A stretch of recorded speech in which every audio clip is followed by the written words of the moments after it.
অসুরেরা অপহরণ করে নিয়ে গেলেন, যে বিবাহ করলেন। এদিকে যে বেদপতি ব্রাহ্মণ কন্যা, তিনি প্রতিদিন গোবিন্দের চরণ সেবা করে। এখানে এসে আর গোবিন্দকে, রাধা গোবিন্দের চরণ সেবা করতে পারছে না। তাই কি করলেন, বেদপতি মনের দুঃখে একদিন যমুনার জলে আত্মসমর্পণ করছে। যমুনার জলে গিয়ে বলছে, এই জীবন আমি আর রাখবো না, আমি মৃত্যুবরণ করবো। তাই আত্মবিসর্জন দিতে যাচ্ছেন। অমনি যমুনা দেবী উঠে এসে বললেন, এ কি করছো বেদপতি দেবী? তুমি জানো না আত্মহত্যা মহাপাপ? তুমি জানো না? তখন বললেন, আমি কি করবো? আমি যেখানে প্রতিদিন রাধা গোবিন্দের নিত্য সেবা দিয়েছি, আর আমার এমন ঘরে বিবাহ হয়েছে যেখানে আমাকে রাধা গোবিন্দের নাম বলতে দেওয়া হয় না, পূজা করতে দেওয়া হয় না। আমি এই জীবন কেন রাখবো যে জীবনে রাধা গোবিন্দের নাম না করতে পারলাম? তাই আমি প্রাণ বিসর্জন দেব।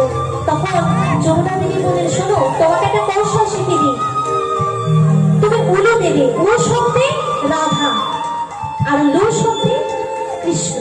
উলু তাই কি হলো, রাধা কৃষ্ণ। তারপরে উলু মত দেওয়া মানে কিন্তু পরোক্ষভাবে রাধা গোবিন্দের নাম করা।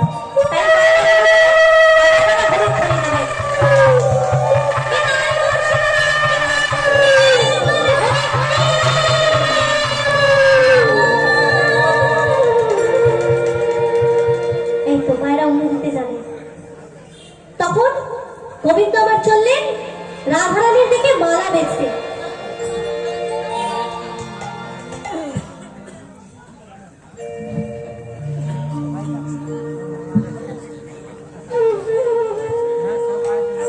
কিভাবে চলেছে,